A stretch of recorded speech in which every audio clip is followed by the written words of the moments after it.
So ಇವತ್ತು ನಾವು ಚರ್ಚೆ ಮಾಡೋಣಂತೆ ಭಗವದ್ಗೀತೆಯ ಈ 4ನೇ ಅಧ್ಯಾಯ ಭಗವದ್ ಜ್ಞಾನ ಅಂತಕ್ಕಂತಹ ಅಧ್ಯಾಯದ ಹೆಸರು ದಿವ್ಯ ಜ್ಞಾನ. ಶ್ಲೋಕ ಸಂಖ್ಯೆ ಬಂದು 34. ಬಹಳ ಫೇಮಸ್ ಶ್ಲೋಕ ಇದು. ಸೊ ಬಹಳಷ್ಟು ಜನ ಭಕ್ತರಿಗೆ ಬಾಯ್ಪಾಠ ಬರುತ್ತೆ. ನಾನು ಚರ್ಚೆ ಮಾಡ್ಲಿಕ್ಕೆ ಪ್ರಯತ್ನ ಮಾಡೋಣ. ಯಾಕಂತ ಹೇಳಿದ್ರೆ ನಿಮ್ಮಲ್ಲಿ ಕೆಲವಾರು ಜನ ಭಕ್ತಾದಿಗಳು ಈಗ ದೀಕ್ಷೆ ತೆಗೆದುಕೊಳ್ಳಲಿಕ್ಕೆ ರೆಡಿ ಇದ್ದೀರಾ. ಗುರು ಮತ್ತೆ ಶಿಷ್ಯರ ಮಧ್ಯೆ ಇರ್ತಕ್ಕಂತಹ ಸಂಬಂಧ ಹೇಗೆ ಇರಬೇಕು ಅನ್ನೋಂಥದ್ದನ್ನ ಸೊ ನಾವು ತಿಳ್ಕೊಳ್ಳಲಿಕ್ಕೆ ಪ್ರಯತ್ನ ಮಾಡೋಣ. ನಾನೇನು ನಮ್ಮ ಗುರು ಹಿರಿಯರಿಂದ ಶಿಲ ಪ್ರಭುಪಾದರಿಂದ ಏನು ಕೇಳ್ಕೊಂಡಿದ್ದೀನಿ ಅದು ನಿಮ್ಗೆ ಹೇಳಲಿಕ್ಕೆ ಪ್ರಯತ್ನ ಮಾಡ್ತೀನಿ. ಗುರು ಹೇಗಿರಬೇಕು, ಶಿಷ್ಯ ಹೇಗಿರ್ಬೇಕು ಅನ್ನೋಂಥದ್ದನ್ನ ನಾವು ಚರ್ಚೆ ಮಾಡೋಣ. ಶ್ಲೋಕ ಸಂಖ್ಯೆ 34, ದಯವಿಟ್ಟು ರಿಪೀಟ್ ಮಾಡಿ ಶ್ಲೋಕ. ತದ್ವಿದ್ಧಿ ಪ್ರಣಿಪಾತೇನ ತದ್ವಿದ್ಧಿ ಪ್ರಣಿಪಾತೇನ ಪರಿಪ್ರಶ್ನೇನ ಸೇವಯಾ ಪರಿಪ್ರಶ್ನೇನ ಸೇವಯಾ ಉಪದೇಕ್ಷಂತಿ ತೇ ಜ್ಞಾನಂ ಉಪದೇಕ್ಷಂತಿ ತೇ ಜ್ಞಾನಂ ಜ್ಞಾನಿನ ತತ್ವದರ್ಶಿನಃ. ಧನ್ಯವಾದ. ರಿಪೀಟ್ ಮಾಡಿ. ಗುರುವಿನ ಬಳಿಗೆ ಹೋಗಿ ಸತ್ಯವನ್ನು ತಿಳಿದುಕೊಳ್ಳಲು ಪ್ರಯತ್ನಿಸು. ನಮ್ರನಾಗಿ ಅವರಿಗೆ ಪ್ರಶ್ನೆ ಮಾಡು ಮತ್ತು ಅವರಿಗೆ ಸೇವೆ ಮಾಡು. ಆತ್ಮ ಸಾಕ್ಷಾತ್ಕಾರ ಪಡೆದ ವ್ಯಕ್ತಿಗಳು ಸತ್ಯವನ್ನು ಕಂಡಿದ್ದಾರೆ. ಆದುದರಿಂದ ಅವರು ನಿನಗೆ ಜ್ಞಾನೋಪದೇಶ ಮಾಡಬಲ್ಲರು. ಸೊ ಇಲ್ಲಿ ಭಗವಂತ ಕೃಷ್ಣ ಅರ್ಜುನನಿಗೆ ಸ್ಪಷ್ಟವಾಗಿ ಇಲ್ಲಿ ಹೇಳ್ತಾ ಇದ್ದಾನೆ, ಆಧ್ಯಾತ್ಮಿಕ ಸಾಕ್ಷಾತ್ಕಾರ ಪಡ್ಕೋಬೇಕಂತ ಹೇಳಿದ್ರೆ ಗುರು ಅತಿ ಅವಶ್ಯಕ ಅಂತ ಹೇಳಿ ಭಗವಂತ ಕೃಷ್ಣ ಇಲ್ಲಿ ಅರ್ಜುನನಿಗೆ ಹೇಳ್ತಿದ್ದಾನೆ. ಅರ್ಜುನನ ಮುಖಾಂತರ ನಮಗೆ ಸಂದೇಶ, ನಾವು ಅಧಿಕೃತವಾಗಿರ್ತಕ್ಕಂತಹ ಪರಂಪರೆಯಿಂದ ಬಂದಿರತಕ್ಕಂತಹ ಗುರುವನ್ನ ಪಡ್ಕೋಬೇಕು ಅನ್ನೋಂಥದ್ದು ಸಂದೇಶ ನಮಗೆ ಇರುವಂಥದ್ದು. ನೋಡಿ, ಈ ಬ್ರಹ್ಮಾಂಡದ ಸೃಷ್ಟಿ ಯಾವಾಗ ವಿಷ್ಣು ಮಾಡ್ತಾನೆ, ಆಗ ಗರ್ಭೋದಕಶಾಹಿ ವಿಷ್ಣುವಿನ ನಾಭಿ ಕಮಲದಿಂದ ಯಾರು ಬಂದರು? ಬ್ರಹ್ಮದೇವರು ಬಂದರು. ವಿಷ್ಣು ಸೃಷ್ಟಿ ಮಾಡಿರ್ತಕ್ಕಂತಹ ಈ ಬ್ರಹ್ಮಾಂಡದ ಮೊದಲ ಜೀವಿ ಸ್ವಯಂ ಭಗವಂತನ ನಾಭಿ ಕಮಲದಿಂದನೇ ಬಂದ್ರು ಕೂಡ ಬ್ರಹ್ಮದೇವರು ಎಷ್ಟು ವರ್ಷ ತಪಸ್ಸನ್ನ ಮಾಡಿದ್ರು? 3,60,000 ವರ್ಷ ಈ ಭೂಲೋಕದ ಲೆಕ್ಕದಲ್ಲಿ. ಅಷ್ಟು ವರ್ಷ ಅವರಿಗೆ ತಪಸ್ಸನ್ನ ಮಾಡ್ತಕ್ಕಂತಹ ಅವಶ್ಯಕತೆ ಬಂತು. ಯಾಕೆ? ಅವರಿಗೆ ಆಧ್ಯಾತ್ಮಿಕ ಅರಿವು, ಭಗವಂತನ ಸಂದೇಶ, ಕೃಷ್ಣ ಪ್ರಜ್ಞೆ ಅಂತಕ್ಕಂಥದ್ದು ನಮಗೆ ಅರ್ಥ ಆಗಬೇಕು, ಜ್ಞಾನೋದಯ ಆಗಬೇಕಾದ್ರೆ ನಾವು ತಪಸ್ಸಿನ ಅನುಸರಣೆ ಮಾಡಿದ್ರೆ ನಮಗೆ ಸಿಗೋದಿಲ್ಲ. The first point. ಆಧ್ಯಾತ್ಮಿಕ ಜ್ಞಾನ ಕೃಷ್ಣ ಹಾಗೇ ಕೊಡೋದಿಲ್ಲ.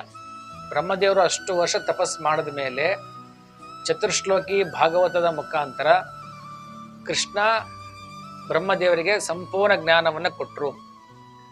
ಹೇಗೆ? ಅಲ್ಲಿ ಗುರು ಆಗಿದ್ಯಾರು? ಸ್ವಯಂ ಭಗವಂತ ಕೃಷ್ಣನೇ. ಅರ್ಜುನನಿಗೆ ಇಲ್ಲಿ ಯಾರು ಗುರು ಆಗಿದ್ದಾರೆ? ಕೃಷ್ಣ ಗುರು ಆಗಿದ್ದಾನೆ. ಅಲ್ಲಿ ಬ್ರಹ್ಮದೇವರಿಗೆ ಗುರು ಯಾರಾಗಿದ್ದಾರೆ? ಕೃಷ್ಣ ಆಗಿದ್ದಾನೆ. ಯಾರು ಇಲ್ಲದೆ ಇದ್ರೂ ಕೂಡ ಸ್ವಯಂ ಕೃಷ್ಣ ಗುರುವಿನ ಸ್ಥಾನ ತೆಗೆದುಕೊಂಡು ಲೋಕ ಕಲ್ಯಾಣಕ್ಕೋಸ್ಕರ, ಬದ್ಧ ಜೀವಿಗಳ ಉದ್ಧಾರಕ್ಕೋಸ್ಕರ ಅವರಿಗೆ ಭಗವತ್ ಸಂದೇಶ ಜ್ಞಾನ ಸಿಗಬೇಕು ಅಂತ ಹೇಳಿದ್ರೆ ಆ ಕಾರ್ಯವನ್ನು ಕೃಷ್ಣ ಮಾಡ್ತಾನೆ. ಹಾಗಾಗಿ ನಮಗೆ ಭಗವತ್ ಸಂದೇಶನ ಸಿಗಬೇಕು ಅಂದ್ರೆ ನಾವು ಖಂಡಿತವಾಗೂ ಕೂಡ ಈ ಗುರುವಿನ ಮುಖಾಂತರ ನಾವು ಪಡ್ಕೊಳ್ಳೋ ಸಾಧ್ಯತೆ ಆಗುತ್ತೆ. ಗುರು ಇಲ್ಲದೆ ಸಾಧ್ಯತೆ ಇಲ್ಲ. ಬ್ರಹ್ಮದೇವರು ಎಷ್ಟೋ ಸಲ ಓಡಾಡಿದ್ರು. ನಾಭಿ ಕಮಲದ ಒಳಗಡೆಗೆ ಫುಲ್ ಕತ್ಲಿತ್ತಲ್ವಾ. ವಿಷ್ಣುವಿನ ನಾಭಿ ಇದ್ರೆ ಹೊಕ್ಕಳಿನಿಂದ ಏನ್ ಬಂದಿದೆ? ನಾಭಿ ಕಮಲದ ದಂಟು ಇದೆ. ಅಲ್ಲಿ ಅವ್ರ ಜನನ ಆಗುತ್ತೆ. ಮೇಲಿಂದ ಕೆಳಗಿಂದ ಮೇಲೆ ಎಷ್ಟು ದೂರ ಹೋದ್ರೂ ಕೂಡ ಅವರಿಗೆ ಫುಲ್ ಕತ್ಲು ಕಾಣ್ತಾ ಇದೆ. ಅಂದ್ರೆ ಏನು? ಅಜ್ಞಾನ. ಕತ್ತಲಿನ ಸಂಕೇತ ಏನು? ಅಜ್ಞಾನ. ಅಜ್ಞಾನದಿಂದ ಹೊರಗೆ ಬರ್ಬೇಕಾದ್ರೆ ಯಾರು ಬೇಕು? ಗುರು ಬೇಕು. ಸೊ ಗುರು ಏನ್ ಮಾಡ್ತಾರೆ? ನಮಗೆ ಜ್ಞಾನವನ್ನ ಕೊಡ್ತಾರೆ. ಜ್ಞಾನವನ್ನು ಕೊಟ್ಟು ನಮ್ಮನ್ನು ಉದ್ಧಾರ ಮಾಡ್ತಾರೆ. ಓಂ ಅಜ್ಞಾನ ತಿಮಿರಂಧಸ್ಯ ಜ್ಞಾನಾಂಜನ ಶಲಾಕಯ ಚಕ್ಷುರನ್ಮಿಲಿತಂ ಏನ ತಸ್ಮೈ ಶ್ರೀ ಗುರುರ್ವೇ ನಮಃ. ನಾವೆಲ್ಲ ಪ್ರಾರ್ಥನೆ ಮಾಡ್ತೀವಲ್ಲ. ಸೊ ಗುರುಗಳು ಬಂದಾಗ ದಿನ ಡೈಲಿ ಪ್ರೇಯರ್ಸ್ ಅಲ್ಲಿ ನಾವು ಹೇಳ್ತೀವಿ, ಓಂ ಅಜ್ಞಾನ ತಿಮಿರಂಧಸ್ಯ, ನಾನು ಅಜ್ಞಾನದಲ್ಲಿದ್ದೀನಿ, ಇದ್ದ ಅಂಧಕಾರದಲ್ಲಿ ನಾನು ಸಿಕ್ಕಾಕೊಂಡಿದ್ದೀನಿ ಅಂತ ನಮ್ಮನ್ನ ಗುರುಗಳು ಹೇಗೆ ನಮ್ಮನ್ನು ಉದ್ಧಾರ ಮಾಡ್ತಾರೆ? ಜ್ಞಾನಾಂಜನ ಶಲಾಕೆ, ಜ್ಞಾನ ಅಂತಕ್ಕಂತಹ ಟಾರ್ಚ್. ಈ ಕತ್ಲ ನಾವೇನ್ ಮಾಡ್ತೀವಿ? ಕರೆಂಟ್ ಇರೋದಿಲ್ಲ, ಫುಲ್ ಕತ್ಲಾಗಿ ಏನ್ ಮಾಡ್ತೀವಿ? ನಾವು ಮೊಬೈಲ್ ಆನ್ ಮಾಡ್ತೀವಿ, ಇಲ್ಲ ಬ್ಯಾಟ್ರಿ ಹಿಡಿತೀವಲ್ವಾ, ಟಾರ್ಚ್. ಸೊ ಗುರು ಏನ್ ಮಾಡ್ತಾರೆ? ಆ ಟಾರ್ಚ್ ಅಂತಕ್ಕಂತಹ ಜ್ಞಾನದ ಲೈಟನ್ನು ನಮ್ಮ ಹೃದಯದಲ್ಲಿ ಇಳಿಸ್ತಾರೆ, ಆ ಜ್ಞಾನವನ್ನ. ಓಂ ಅಜ್ಞಾನ ತಿಮಿರಂಧಸ್ಯ ಜ್ಞಾನಾಂಜನ ಶಲಾಕಯ.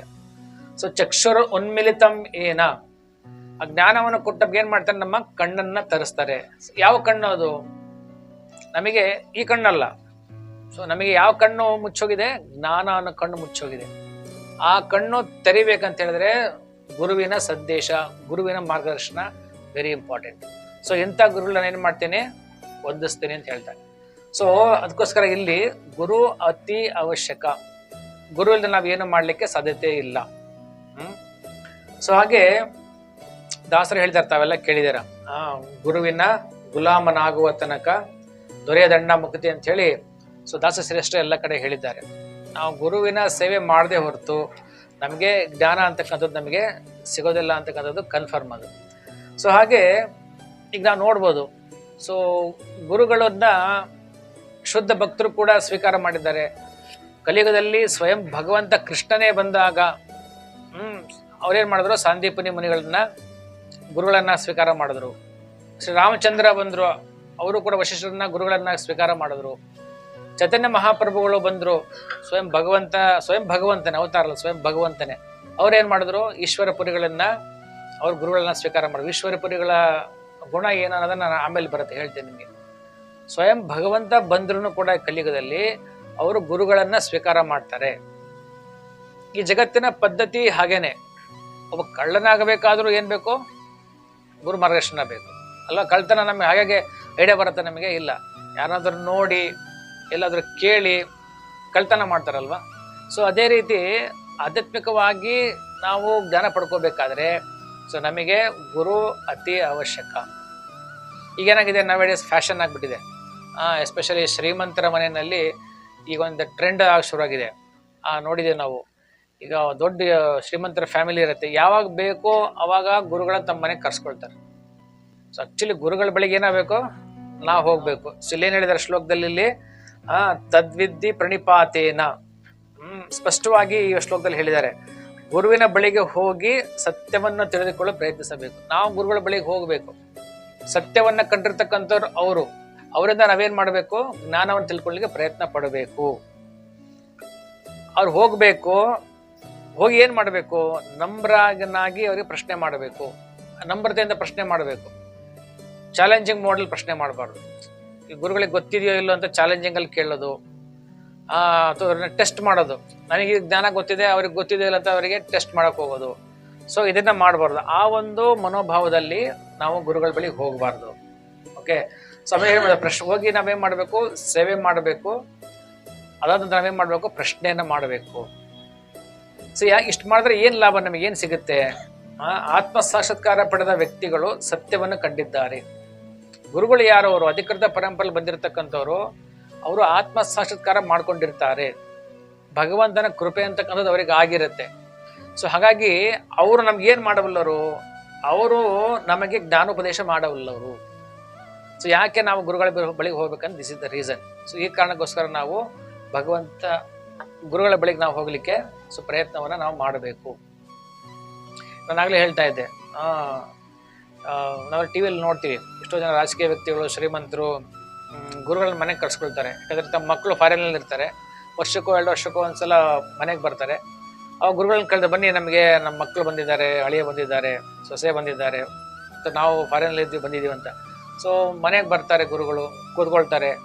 ಅವರಿಗೆ 10,000 20,000 ಡೊನೇಷನ್ ಕೊಟ್ಟು ಹಾರ ಹಾಕಿ ಅವ್ರ ಸನ್ಮಾನ ಮಾಡಿ ಅವ್ರ ಕಾಲಿ ನಮಸ್ಕಾರ ಮಾಡಿ ಆಶೀರ್ವಾದ ಮಾಡಿಸ್ಕೊಂಡು ಅವ್ರನ್ನ ಕಳಿಸ್ತಾರೆ. ಸೊ ಗುರು ಕೆಲಸ ಇದಲ್ಲ, ಶಿಷ್ಯನ ಕೆಲಸನೂ ಇದಲ್ಲ.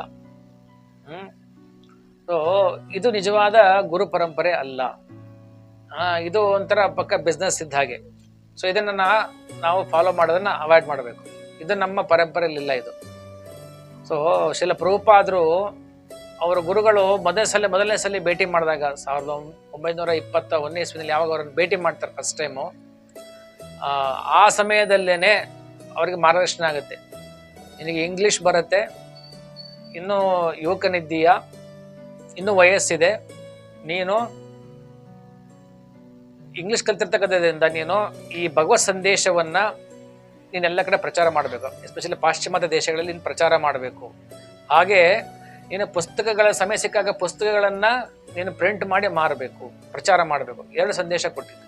ಕೃಷ್ಣ ಪ್ರಜ್ಞೆಯನ್ನ ಪಾಶ್ಚಿಮಾತ್ಯ ದೇಶಗಳಲ್ಲಿ ಪ್ರಚಾರ ಮಾಡಬೇಕು, ಪುಸ್ತಕಗಳನ್ನ ಪ್ರಿಂಟ್ ಮಾಡಿ ನೀನೆಲ್ಲ ಕಡೆಗೂ ಅದನ್ನ ಪುಸ್ತಕಗಳ ವಿತರಣೆ ಮಾಡ್ಬೇಕಂತೇಳಿ. ಸೊ ಅದನ್ನ ಅವರು ಚಾಚು ತಪ್ಪದೆ ತಮ್ಮ ಜೀವನದ ಕೊನೆಯವರೆಗೂ ಕೂಡ ಶಿಲ ಪ್ರಭುಪಾದರು ಪಾಲನೆ ಮಾಡಿದ್ರು. ಇದು ಒಬ್ಬ ಶಿಷ್ಯ, ಒಬ್ಬ ನಿಜವಾದ ಗುರು, ನಿಜವಾದ ಶಿಷ್ಯನ ಮಧ್ಯೆ ಇರ್ತಕ್ಕಂಥ ಸಂಬಂಧ. ನಾನು ಮೊನ್ನೆ ಕ್ಲಾಸ್ ಕೇಳ್ತಾ ಇದ್ದೆ, ಪ್ರವಚನ ಶ್ರವಣ ಮಾಡ್ತಾ ಇದ್ದೆ. ಸೊ ಅದರಲ್ಲಿ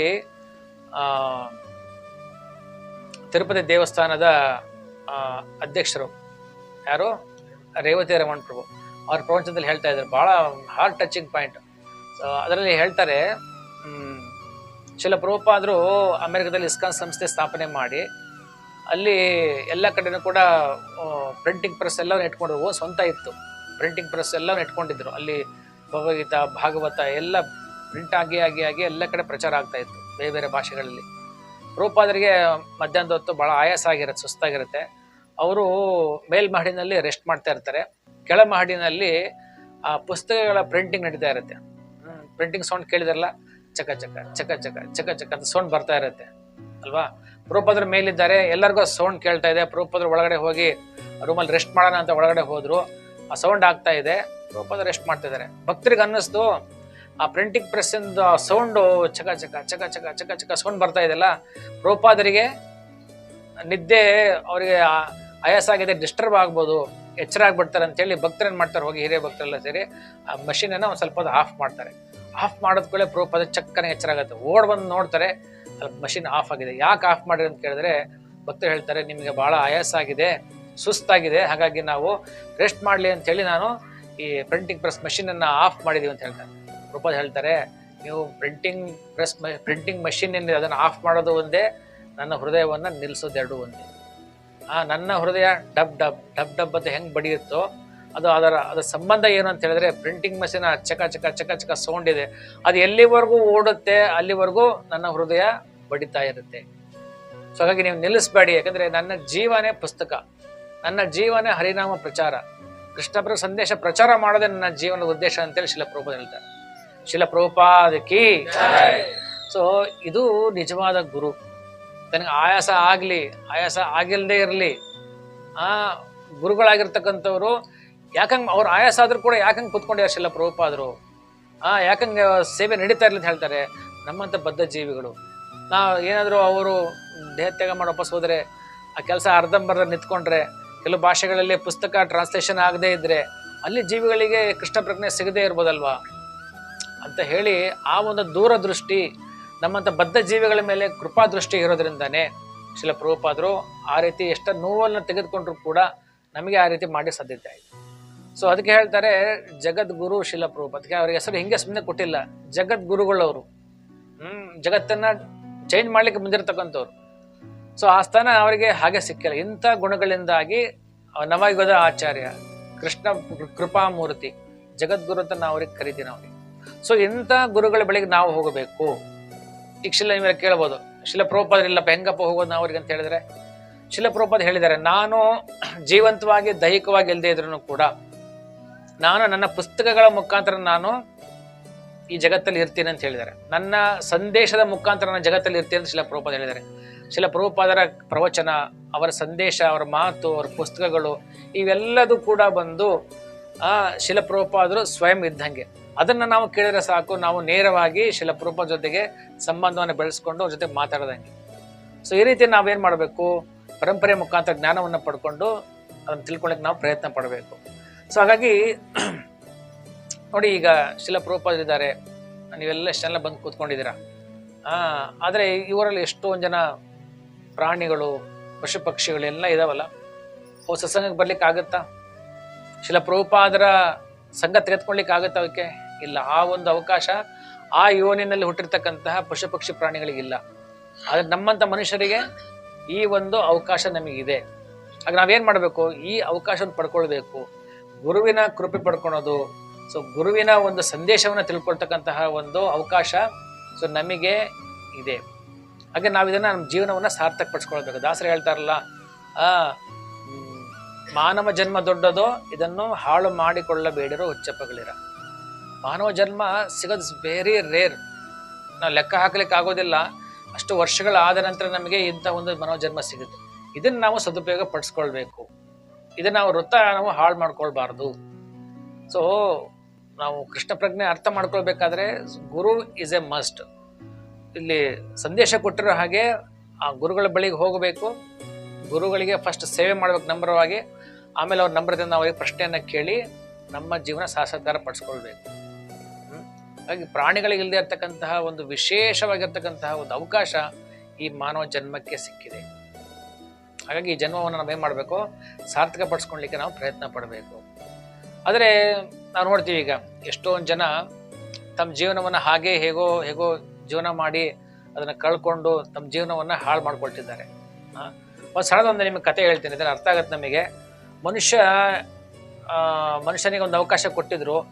ಸಣ್ಣ ಲೈಫ್ನಲ್ಲಿ 100 ವರ್ಷ ಸಣ್ಣದೆ. ಆದರೆ ಭಗವಂತ ನಮ್ಮ ಆಯಸ್ಸನ್ನ ಸಣ್ಣದು ಕೊಟ್ಟಿದ್ದ. ಮನುಷ್ಯನ ದುರಾಸೆಯಿಂದಾಗಿ ತಮ್ಮ ಆಯಸ್ಸನ್ನು ಹೆಚ್ಚಿಗೆ ಮಾಡ್ಕೊಂಡಿದ್ದಾರೆ. ಇದೊಂಥರ ಕಥೆನೋ ಅಥವಾ ಶಾಸ್ತ್ರದಲ್ಲೆಲ್ಲೂ ಇಲ್ಲ, ಒಂದು ಕಥೆ ರೂಪದಲ್ಲಿ ಇದನ್ನು ಬಂದಿತ್ತು. ಬಟ್ ಆದರೆ ಇದು ವರ್ತಮಾನ ಕಾಲಕ್ಕೆ ಬಹಳ ಸೂಕ್ತವಾಗುತ್ತೆ. ಏನಪ್ಪ ಅಂತ ಹೇಳಿದ್ರೆ, ಒಂದ್ಸಲಿ ಬ್ರಹ್ಮದೇವರು ಎಲ್ಲ ಜೀವನ ಸೃಷ್ಟಿ ಮಾಡಕ್ಕೆ ಶುರು ಮಾಡಿದ್ರಂತೆ. ಎಲ್ಲ ಜೀವನ ಸೃಷ್ಟಿ ಮಾಡಕ್ಕೆ ಶುರು ಮಾಡಿದ್ರು. ಫಸ್ಟಿಗೆ ಒಂದು ಮಂಗನ್ ಕರೆದ್ರು. ಆ ಮಂಗ ಕೇಳಿದ್ರು, ನೋಡಪ್ಪ ನಿನಗೆ ಆಯಸ್ಸು 20 ವರ್ಷ ನಾನು ನಿನಗೆ ಕೊಡ್ತೀನಿ ಅಂತ. ಬಟ್ ನೀನು ಇಂಥ ಕೆಲಸ ಮಾಡ್ತೀನಿ, ಇಂಥ ಕೆಲಸ ಮಾಡ್ತೀನಿ. ಮಂಗ ಏನು ಕೆಲಸ ಮಾಡ್ತಾ ಇಲ್ಲ ಗೊತ್ತಲ್ಲ. ಅದಕ್ಕೆ ಹೇಳಿದ್ರು, ಅಯ್ಯೋ ಈ ಜೀವನ ಬೇಡ, ನನಗೆ ಅರ್ಧ ಸಾಕು, 10 ವರ್ಷ ಸಾಕು ಅಂತ ಹೇಳ್ತಾ ಮಂಗ. ಆಯ್ತು ಅಂತ ಹೇಳಿ ಬ್ರಹ್ಮದೇವರ ಮಂಗನ ಸೃಷ್ಟಿ ಮಾಡಿ ಭೂಮಿಗೆ ಕಳಿಸ್ಕೊಟ್ರು. ಆಮೇಲೆ ನೆಕ್ಸ್ಟ್ ನಾಯಿ ಸೃಷ್ಟಿ ಮಾಡಿದ್ರು. ನಾಯಿ ಹೇಳಿದ್ರು, ನಿನ್ನ ಜೀವನ ಈ ರೀತಿ ಇರುತ್ತೆ, ಹಿಂಗಿರುತ್ತೆ ಅಂತ. ಸೊ ನಿನಗೆ ಜೀವನ 30 ವರ್ಷ ಕೊಡ್ತೀನಿ ಅಂತ ಭೂಲೋಕದಲ್ಲಿ. ಈ ಥರ ಜೀವನ ನಂಗೆ ಮಾಡೋದು ಬೇಡ, ನನಗೆ 15 ವರ್ಷ ಸಾಕು ಅಂತ. ಸೊ 15 ವರ್ಷ ಕಟ್ ಮಾಡಿದ್ರು. 15 ವರ್ಷ ಆಯಸ್ ಕೊಟ್ಟು ಅದನ್ನು ಭೂಮಿಗೆ ಕಳಿಸ್ಕೊಟ್ರು. ಸೊ ಆಮೇಲೆ ಕತ್ತೆಗೆ ಸೃಷ್ಟಿ ಮಾಡಿದ್ರು ಬ್ರಹ್ಮದೇವರು. ಕತ್ತೆ ಹೇಳಿದ್ರು, ನಿನಗೆ 40 ವರ್ಷ ಆಯಸ್ ಕೊಡ್ತೀನಿ ನಿನಗೆ, ಬಟ್ ನಿನ್ನ ಜೀವನ ಹಿಂಗಿರುತ್ತೆ, ಕಷ್ಟಪಡಬೇಕು, ಇಷ್ಟೆಲ್ಲ ಕಷ್ಟ ಇರುತ್ತೆ ಜಗತ್ತು, ನಿನ್ನ ಜೀವನ ಹಿಂಗಿರುತ್ತೆ ಅಂತೇಳಿ. ಆ ಕತ್ತೆ ಹೇಳಿದ್ರು, ಇಷ್ಟು ಕಷ್ಟಪಡ್ಬೇಕಾ, ನನಗೆ 40 ವರ್ಷ ಬೇಡ, 20 ವರ್ಷ ಸಾಕು ಅಂತೇಳಿ. ಸೊ ಆಮೇಲೆ ಎಲ್ಲ 3 ನಾಯಿ, ಮಂಗ ಮತ್ತೆ ಕತ್ತೆ ಸೃಷ್ಟಿ ಮಾಡಿ ಅದನ್ನ ಭೂಲೋಕಕ್ಕೆ ಕಳಿಸ್ಕೊಟ್ರು. ಅದಾದ್ಮೇಲೆ ಮನುಷ್ಯನನ್ನ ಬ್ರಹ್ಮದೇವರು ಸೃಷ್ಟಿ ಮಾಡಿದ್ರು. ಸೃಷ್ಟಿ ಮಾಡಿದಾಗ ಹೇಳಿದ್ರು, ನೋಡಪ್ಪ ನಿನ್ಗೆ 40 ವರ್ಷ ಇರುತ್ತೆ, ನಿನ್ನ ಜೀವನ ಈ ರೀತಿ ಇರುತ್ತೆ. ನೀನು ಹುಟ್ಟುತ್ತೀಯ, ಚೆನ್ನಾಗಿರ್ತೀಯ, ಚೆನ್ನಾಗಿ ಬೆಳಿತೀಯ. ಸೊ ಕೊನೆಗೆ ಓದ್ಕೊಂಡೆಲ್ಲ ಮಾಡ್ಕೊಂಡು 20-25 ವರ್ಷ ಆಗುತ್ತೆ, ಮ್ಯಾರೇಜ್ ಆಗುತ್ತೆ. ಆಮೇಲೆ ಸ್ವಲ್ಪ ಒಂದು 5 ವರ್ಷ ಕೆಲಸ ಮಾಡಿ 40 ವರ್ಷಕ್ಕೆ ನಿಂದು ಆಯಸ್ ಮುಗಿದು ಹೋಗುತ್ತೆ ಅಂತ ಹೇಳ್ತಾರೆ. ಸೊ ಮನುಷ್ಯ ಹೇಳ್ತಾನೆ, ಇಷ್ಟು ಚೆನ್ನಾಗಿ ಎಂಜಾಯ್ಮೆಂಟ್ ಇದೆ, ನಂಗೆ 40 ವರ್ಷ ಸಾಕು, ನನಗೆ ಇನ್ನೂ ಎಕ್ಸ್ಟ್ರಾ ಕೊಡಿ ಅಂತ ಹೇಳ್ತಾನೆ. ಇಲ್ಲ, ನಂಗೆ ಕೊಡೋಕ್ಕಾಗಲ್ಲ ಅಂತೇಳಿ. ಆ ಮನುಷ್ಯ ಹೇಳ್ತಾನೆ, ನೋಡಿ ನಿಮ್ಗೆ ಕತ್ತೆಗೆ 40 ವರ್ಷ ಕೊಟ್ಟಿದ್ರಿ, 20 ವರ್ಷ ಮಾತ್ರ ತಗೊಳ್ತದು, ಆ 20 ವರ್ಷ ನನಗೆ ಕೊಡಿ ಅಂತ ಕೇಳ್ದ ಮನುಷ್ಯ. ಆಗಲ್ಲಪ್ಪ, 20 ವರ್ಷ ನೀನು ತಗೋ ಅಂತ ಹೇಳಿದ್ರು. ಮನುಷ್ಯ ದುರಾಸೆ ಅವನಿಗೆ. ಮತ್ತೆ ಹೇಳ್ದ, ಆ ನಾಯಿಗೆ 30 ವರ್ಷ ಆಯಸ್ ಕೊಟ್ಟಿದ್ರಿ, 20 ವರ್ಷ 15 ವರ್ಷ ಅಷ್ಟೇ ತೊಗೊಂಡಿದ್ದು, ಇನ್ನು 15 ವರ್ಷ ನನಗೆ ಕೊಡಿ ಅಂತ ಕೇಳ್ದ. ಆ ನಾಯಿ ಆಯಸ್ ನಿನಗೆ ಬೇಕಾ, ತಥಾಸ್ತು ತಗೋ ಅಂತ ಹೇಳಿದ್ರು. ಆಮೇಲೆ ಮಂಗನ ಆಯಸ್ಸು 20 ವರ್ಷ ಕೊಟ್ಟಿದ್ರು, 10 ವರ್ಷ ಬೇಡ ಅಂತು, ಇನ್ನು 10 ವರ್ಷ ನನಗೆ ಬೇಕು ಅಂತ ಮನುಷ್ಯ. ಆಯ್ತು ತಗೊಳಪ್ಪ, ಹೋಗು ಅಂತ ಹೇಳ್ದ. ಆ ಬ್ರಹ್ಮದೇವ್ರ ತಲೆ ಮೇಲೆ ಕೇಳ್ಕೊಂಡು ಹೇಳಿದ್ರು, ಬೇಡ ಕೊನೆಗೆ ಮಾಡ್ಬೇಡ, ಇಲ್ಲ ನಾನು ಎಂಜಾಯ್ ಮಾಡ್ಬೇಕು ಅಂತ. ಸೊ ಆಯ್ತು ಅಂತ ಹೇಳಿ ಆ ಮನುಷ್ಯನೆಲ್ಲರನ್ನು ಕೂಡ ಭೂಮಿಗೆ ಕಳಿಸ್ತಾರೆ. ಎಲ್ಲರೂ ಜೀವನ ಮಾಡಕ್ಕೆ ಶುರು ಮಾಡ್ತಾರೆ. ಮನುಷ್ಯ ಜನನ ಆಯಿತು. 15 ವರ್ಷ ತನಕ ಬಾಲಕನಾಗಿದ್ದ, ಚೆನ್ನಾಗಿದ್ದ. ಆಮೇಲೆ ಓದಕ್ಕೆ ಶುರು ಮಾಡ್ದ.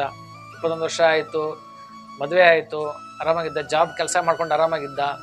ಸೊ ಕೊನೆಗೆ ಅವನಿಗೆ ಮದುವೆ ಆಯಿತು, ಮಕ್ಕಳಾಯಿತು, ಒಂದು 10 ವರ್ಷ ಕೆಲಸ ಮಾಡ್ದ, 40 ವರ್ಷ ಜೀವನ ಚೆನ್ನಾಗಿತ್ತು.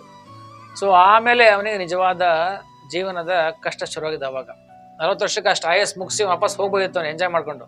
ಇನ್ನು ಮುಂದಿದ್ದೆಲ್ಲ ದಟ್ಸ್ ರಿಯಲ್ ಪ್ರಾಬ್ಲಮ್. ಅದು ಕತ್ತೆಗೆ 40 ವರ್ಷ ಇತ್ತು, ಆ 40 ವರ್ಷದಲ್ಲಿ 20 ವರ್ಷ ಕತ್ತೆ ಹೆಂಗ್ ಕೆಲಸ ಮಾಡುತ್ತೆ? ಆ ರೀತಿ ಸಂಸಾರ ಭಾರವನ್ನ ಹೊತ್ಕೊಂಡು ಇವನು 40ರಿಂದ 60 ವರ್ಷ ತನಕ ಏನೇನ್ ಮಾಡ್ದ, ಕಷ್ಟಪಟ್ಟು ಕೆಲಸ ಮಾಡಕ್ ಶುರು ಮಾಡ್ದ. 40ರಿಂದ 60 ವರ್ಷದ ತನಕ. ಆಮೇಲೆ 60 ವರ್ಷ ಆದ್ಮೇಲೆ ರಿಟೈರ್ಮೆಂಟು. ಸೊ ನೆಕ್ಸ್ಟ್ ಆಯಸ್ ಏನ್ ಕೇಳಿದ್ದ ಅವನು? ಆ ಒಂದು ಕತ್ತೆ ಆಯಸ್ ಮುಗೀತು, 20 ವರ್ಷ ಮುಗೀತಲ್ಲ, ಕಷ್ಟಪಟ್ಟು ದುಡ್ದ ಅವನು ಸಂಸಾರಕ್ಕೋಸ್ಕರ. ಆ ನಾಯಿ ಆಯಸ್ ಏನಿತ್ತು, ಆ ನಾಯಿ ಆಯಸ್ಸು ಇವನಿಗೆ ಬಂತು. ಅದು 15 ವರ್ಷ, 60ರಿಂದ 75 ವಯಸ್ಸು ತನಕ. ಸೊ ನಾಯಿ ಏನ್ ಮಾಡುತ್ತೆ? ಆ ರಿಟೈರ್ಮೆಂಟ್ ಆದ್ಮೇಲೆ ಅದು ಮನೆಯಲ್ಲಿ ಕಾಯ್ಕೊಂಡು ಕೂತ್ಕೊಂಡಿರುತ್ತೆ. ಓನರ್ ಯಾವಾಗ ಹೋಗ್ತಾರೆ, ಯಾವಾಗ ಬರ್ತಾರೆ, ಮನೆ ಕಾಯ್ಕೊಂಡು ಕೂತ್ಕೋಬೇಕು. ರಿಟೈರ್ಮೆಂಟ್ ಆಗಿದೆ, ಮಗ ಕೆಲ್ಸಕ್ಕೆ ಹೋದ, ಮೊಮ್ಮಗಳು ಸ್ಕೂಲಿಗೆ ಹೋದ್ರು, ಬಂದ್ರು, ಕಾಯ್ಕೊಂಡೇ ಇದ್ದ. ಆಮೇಲೆ ಮೊಮ್ಮಕ್ಕಳು ದೊಡ್ಡವರಾದ್ರು, ಎಲ್ಲ ಆದ್ರು, ಆಸ್ತಿಯಲ್ಲಿ ಪಾಲು ಕೇಳ್ಬೇಕಲ್ಲ. ಮಕ್ಕಳೆಲ್ಲರೂ ಡಿವೈಡ್ ಆದ್ರು. 3 ಜನ ಮಕ್ಕಳು, 3 ಮನೆ ಮಾಡಿದ್ರು.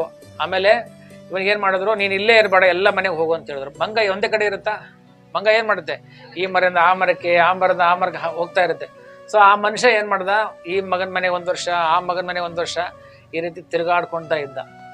ಸೊ ಇದು ಶಾಸ್ತ್ರದಲ್ಲಿ ಹೇಳಿಲ್ದೇ ಇರ್ಬೋದು, ವಾಸ್ತವ ಸ್ಥಿತಿ ಇದು.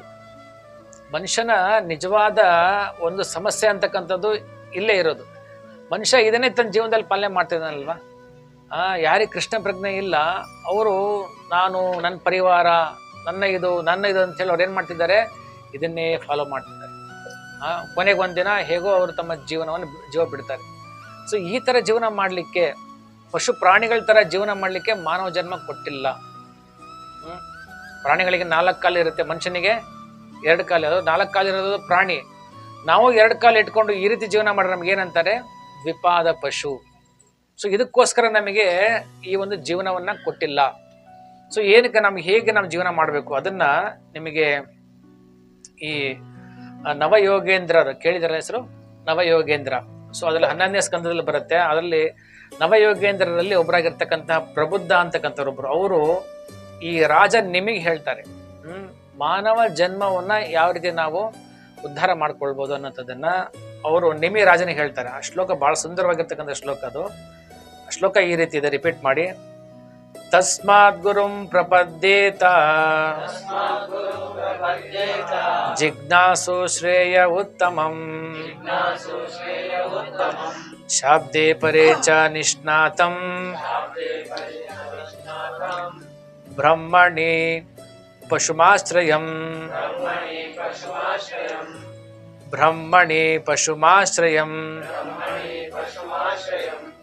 ಸೊ ಬಹಳ ಸುಂದರವಾಗಿರೋ ಶ್ಲೋಕ. ಇಲ್ಲಿ ಹೇಳ್ತಾರೆ, ನವಯೋಗೇಂದ್ರಲ್ಲಿ ಒಬ್ಬರಾಗಿರ್ತಕ್ಕಂತಹ ಪ್ರಬುದ್ಧ ಅಂದರು ರಾಜ ನಿಮಗೆ ಹೇಳ್ತಾರೆ, ಯಾವ ರೀತಿ ಒಬ್ಬ ವ್ಯಕ್ತಿ ತನ್ನ ಜೀವನವನ್ನ ಸಾರ್ಥಕ ಹೇಗೆ ಪಡಿಸ್ಕೊಳ್ಬೇಕು ಅನ್ನೋದನ್ನ ಇಲ್ಲಿ ಹೇಳ್ತಾರೆ. ಇಲ್ಲಿ ತಸ್ಮಾತ್ ಗುರುಂ ಪ್ರಪದ್ಯೇತ, ಆದ್ದರಿಂದ ನೀವೇ ಮಾಡಬೇಕು. ಆ ರಾಜನಿಗೆ ನಿಮಗೆ ಹೇಳ್ತಾರೆ, ನಿಮಗೇನೋ ಒಬ್ಬ ರಾಜ, ಆ ರಾಜನಿಗೆ ಹೇಳ್ತಾರೆ, ಆದ್ದರಿಂದ ನೀನು ಗುರುವನ್ನು ಆಶ್ರಯಿಸಬೇಕು. ಏನಕ್ಕೆ ಆಶ್ರಯಿಸಬೇಕು? ಜಿಜ್ಞಾಸು ಶ್ರೇಯ ಉತ್ತಮಂ, ಯಾವುದು ಅತ್ಯಂತ ಶ್ರೇಯಸ್ಕರನೋ ಅದನ್ನು ಪಡ್ಕೊಳ್ಲಿಕ್ಕೆ ನೀನು ಗುರು ಹತ್ರ ಆಶ್ರಯ ತೆಗೆದುಕೊಳ್ಬೇಕು.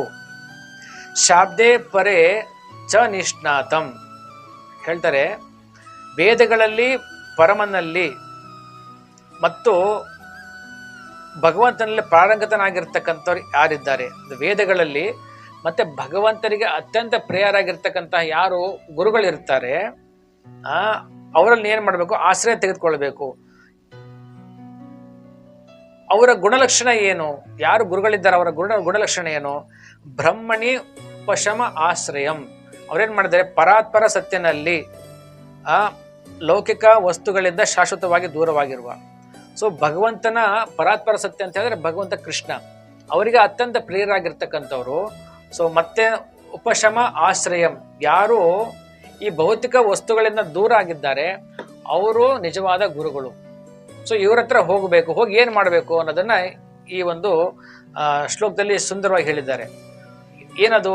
ಶ್ರೇಯ ಉತ್ತಮಂ, ಯಾವುದು ನಮಗೆ ಅತ್ಯಂತ ಶ್ರೇಯಸ್ಕರನೋ ಅದನ್ನ ಪಡ್ಕೊಳ್ಲಿಕ್ಕೆ ನಾವು ಒಬ್ಬ ಗುರುಗಳ ಬಳಿಗೆ ಹೋಗ್ಬೇಕಂತ ಹೇಳ್ತಾರೆ. ಈ ಅನುವಾದದಲ್ಲಿ ಸುಂದರವಾಗಿ ಶ್ರೀಲ ಪ್ರಭುಪಾದ ಬರೀತಾರೆ ಏನಂತ, ಆದುದರಿಂದ ನಿಜವಾದ ಸುಖವನ್ನು ತೀವ್ರವಾಗಿ ಬಯಸುವವನು ಸದ್ಗುರುಗಳನ್ನು ಅರಸಬೇಕು. ನಿಜವಾದ ಸುಖ ಯಾರಿಗೆ ಬೇಕು?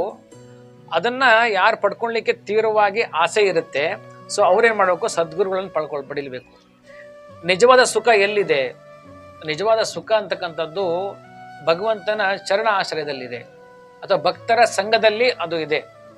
ಅದನ್ನು ಪಡ್ಕೊಳ್ಲಿಕ್ಕೆ ಏನ್ ಮಾಡಬೇಕು, ಈ ರೀತಿ ನಾವು ಪ್ರಯತ್ನ ಪಡಬೇಕು. ದೀಕ್ಷೆಯನ್ನು ಪಡೆದು ಅವರನ್ನು ಆಶ್ರಯಿಸಬೇಕು, ದೀಕ್ಷೆ ಪಡ್ಕೊಳ್ಬೇಕು, ಮತ್ತೆ ಅವರ ಆಶ್ರಯವನ್ನು ಪಡ್ಕೊಳ್ಬೇಕು. ಸಾವಧಾನವಾಗಿ ವಿಚಾರ ಮಾಡುವ ಮೂಲಕ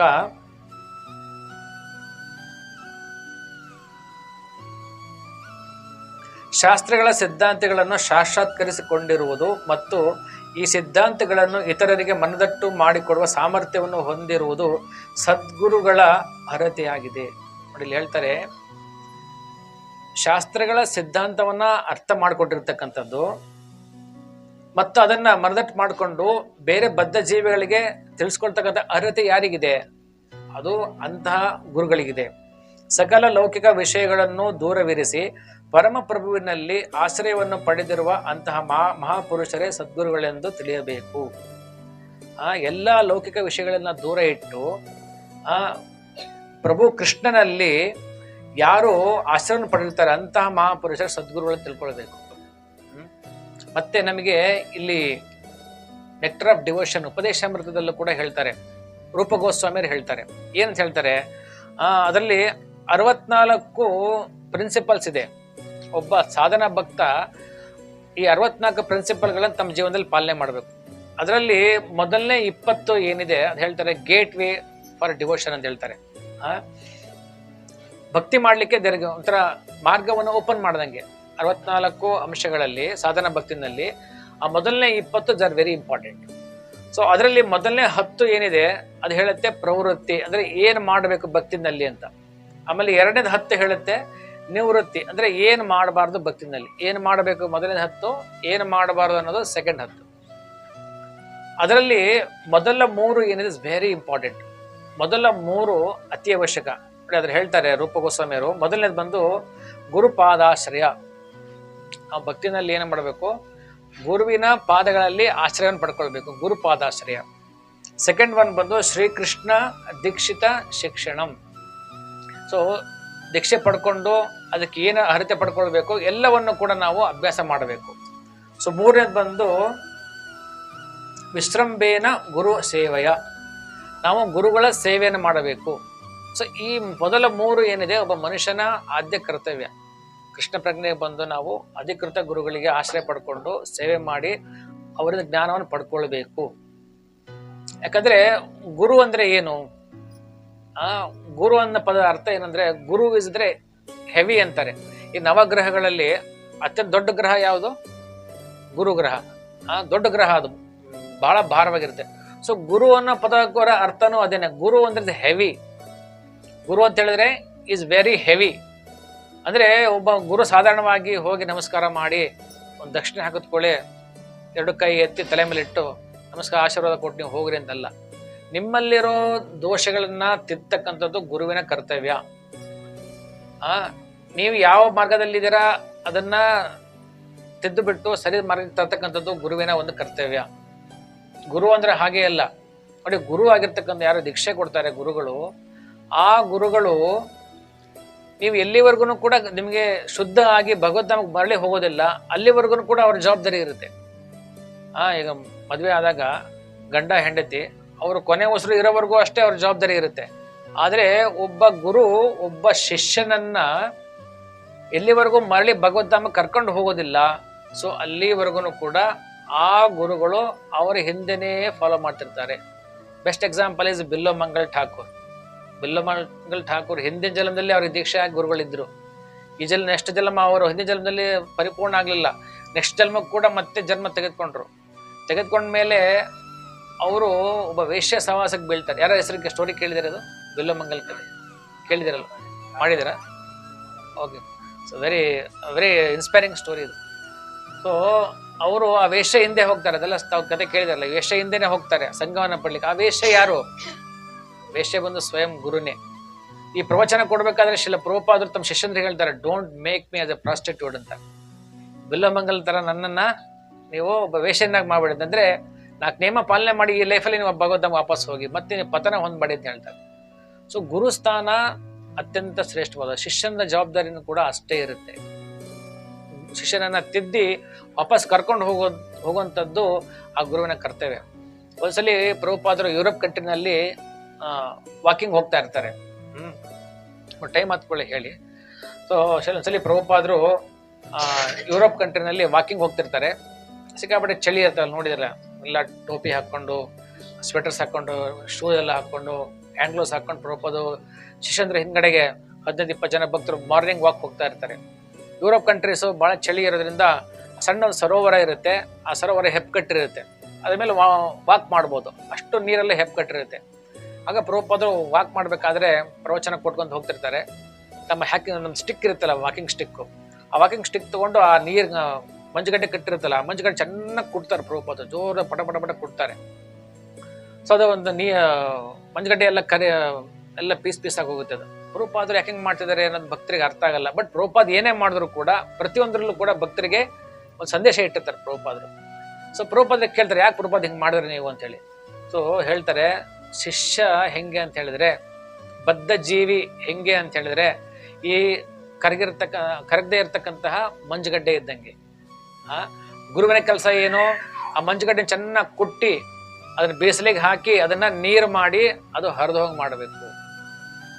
ಶಿಲ ಪ್ರಭುಪಾದಕಿ ಜಯ. ನಮ್ಮ ಗುಣ ಏನು, ನಮ್ಮ ಗುಣ ಬಂದು ಭಕ್ತಿ ಸೇವೆ, ಜೀವಿಯರ ಸ್ವರೂಪ ಹೋಯ ಕೃಷ್ಣೇರ ನಿತ್ಯದಾಸ. ನಮ್ಮ ಮನುಷ್ಯನ ಅಥವಾ ಒಂದು ಆತ್ಮದ ಗುಣ ಏನು, ಸೇವೆ ಮಾಡೋದು ಬಂದು ಆ ಒಂದು ಬದ್ಧ ಜೀವಿಯ ಗುಣ. ಆದ್ರೆ ನಾವೇನಾಗಿದೆ, ಬದ್ಧ ಜೀವಿಗಳಾಗಿದ್ದೀವಿ, ಕಲ್ಮಶಗೊಂಡಿದ್ದೀವಿ ನಾವೆಲ್ಲ. ಹೆಂಗೆ ನೀರು ಆ ಚಳಿಗೆ ಮಂಜುಗಡ್ಡೆ ಕಟ್ಟಿದ್ಯೋ, ನಾವೆಲ್ಲವನ್ನ ಮರೆತು ನಾವು ಬದ್ಧ ಜೀವನ ಮಾಡ್ತಾ ಇದೀವಿ. ಅದನ್ನ ಬಿಡಿಸ್ತಕ್ಕಂಥದ್ದು, ಅದನ್ನ ಎಳ್ಕೊಂಬಂದು ನಮ್ಮನ್ನು ಮತ್ತೆ ಕೃಷ್ಣ ಸೇವೆ ತೊಡಗಿಸ್ತಕ್ಕಂಥದ್ದು, ಅದು ಒಬ್ಬ ನಿಜವಾದ ಆಧ್ಯಾತ್ಮಿಕ ಗುರುವಿನ ಲಕ್ಷಣ. ಹಾಗಾಗಿ ನಮಗೆ ಅಂತಹ ಮಹಾನ್ ಗುರುಗಳು ಭಕ್ತಿ ವೇದಾಂತ ಸ್ವಾಮಿ ಶಿಲ ಪ್ರಭುಪಾದ ಸಿಕ್ಕಿದ್ದಾರೆ. ಸೊ ಅದು ನಮ್ಮಂತ ಸೌಭಾಗ್ಯ. ಸೊ ಈ ರೀತಿ ನಾವು ಜೀವನವನ್ನು ಮಾಡಲಿಕ್ಕೆ ನಾವು ಅದನ್ನ ಪ್ರಯತ್ನ ಪಡಬೇಕು. ಸೊ ಇಲ್ಲಿ ವೆರಿ ಇಂಟ್ರೆಸ್ಟಿಂಗ್ ಪಾಯಿಂಟ್ ನಾವು ಹೇಳಿದೀವಿ. ಈ ಶ್ಲೋಕದಲ್ಲಿ ಹೇಳಿರೋ ಹಾಗೆ ಏನ್ ಹೇಳ್ತಾರೆ ಇಲ್ಲಿ, ಆತ್ಮ ಸಾಕ್ಷಾತ್ಕಾರ ಪಡೆದ ವ್ಯಕ್ತಿಗಳು ಸತ್ಯವನ್ನು ಕಂಡಿದ್ದಾರೆ, ಆದ್ದರಿಂದ ಅವರಿಗೆ ಜ್ಞಾನೋಪದೇಶವನ್ನು ಮಾಡಬಲ್ಲರು. ನೋಡಿ, ನಮ್ಗೆ ಜ್ಞಾನೋಪದೇಶ ಹೆಂಗ್ ಸಿಗುತ್ತೆ, ನಮ್ಮನ್ನು ಹೆಂಗೆ ಗುರುಗಳು ಎನ್ಲೈವನ್ ಮಾಡ್ತಾರೆ, ಹೆಂಗೆ ನಮಗೆ ಮೇಲೆತ್ತಾರೆ, ಜ್ಞಾನೋಪದೇಶ ಹೆಂಗ್ ಕೊಡ್ತಾರೆ ಅಂತ ಹೇಳಿದ್ರೆ, ನಾವು ಒಂದು ಲೀಲೆಯನ್ನ ನೋಡ್ಬೋದು. ನಮ್ಮ ಬ್ರಹ್ಮಮಧ್ಯ ಗೋಡಿಯ ಸಂಪ್ರದಾಯದಲ್ಲಿ ಬರ್ತಕ್ಕಂತಹ ಈಶ್ವರಪುರಿಗಳು ಯಾರು? ಚೈತನ್ಯ ಮಹಾಪ್ರಭುಗಳ ಗುರುಗಳು, ಹರೇನಾಮ ದೀಕ್ಷೆ ಕೊಟ್ಟಿರ್ತಕ್ಕಂಥವ್ರು ಅಲ್ವಾ. ಸೊ ನೋಡಿ, ಈಶ್ವರಪುರಿಗಳು ಅವರು ಮಹಾನ್ ಶುದ್ಧ ಭಕ್ತರು.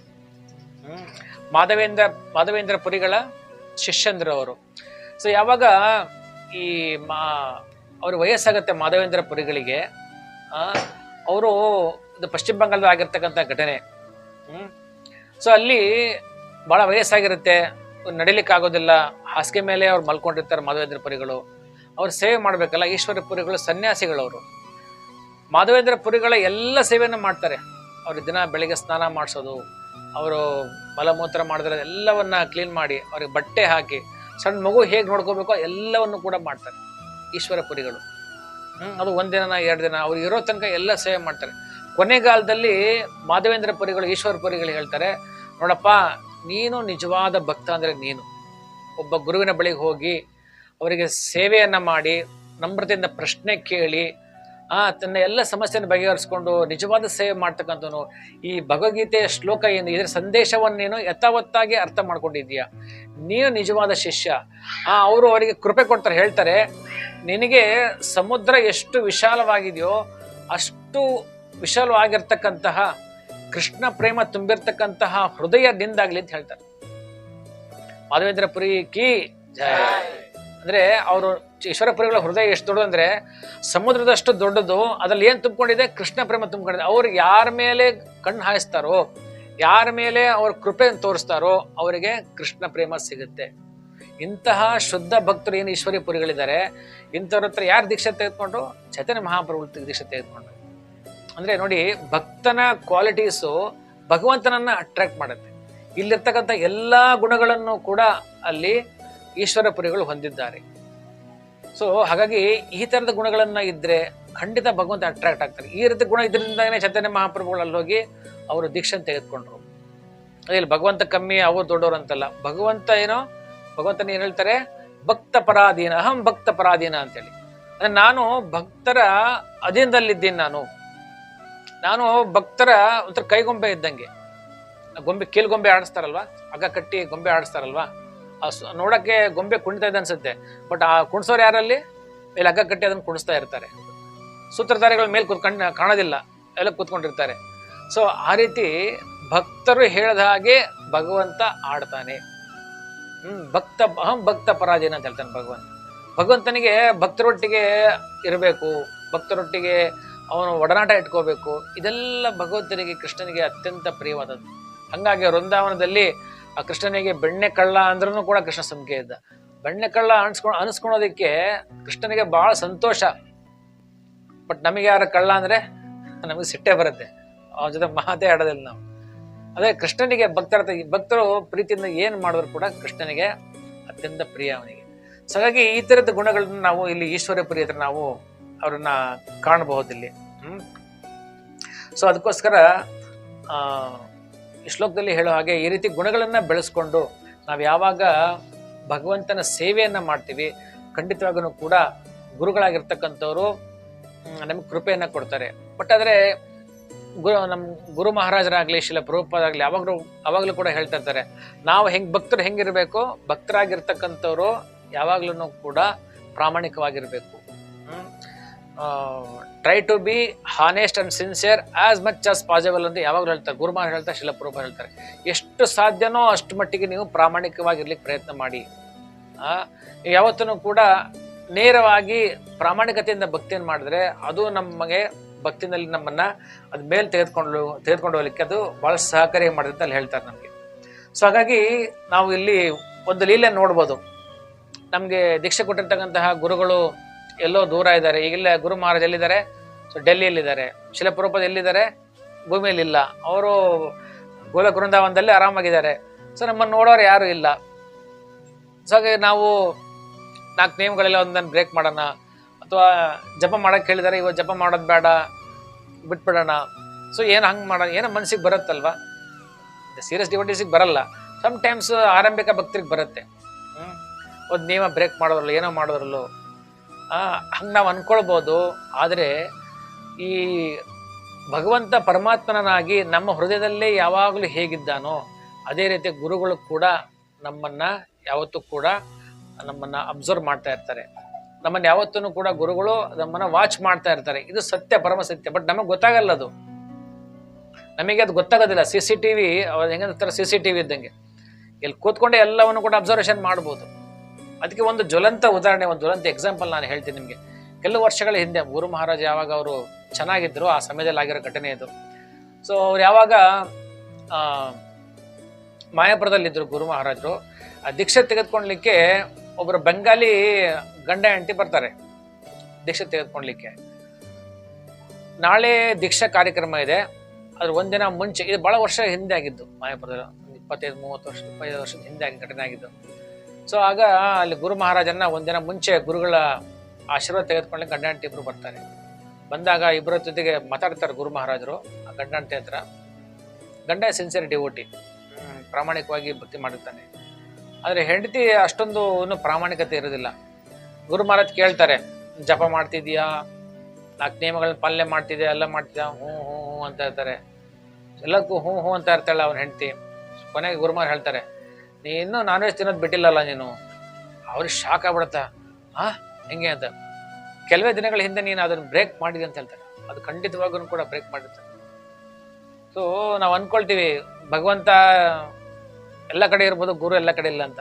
ಗುರು ಎಲ್ಲ ಕಡೆನೂ ಇರ್ತಾನೆ. ಬಟ್ ಅದು ಶುದ್ಧ ಭಕ್ತರಿಗೆ ಕಾಣೋದು, ನಮಗೆ ಕಾಣೋದಿಲ್ಲ.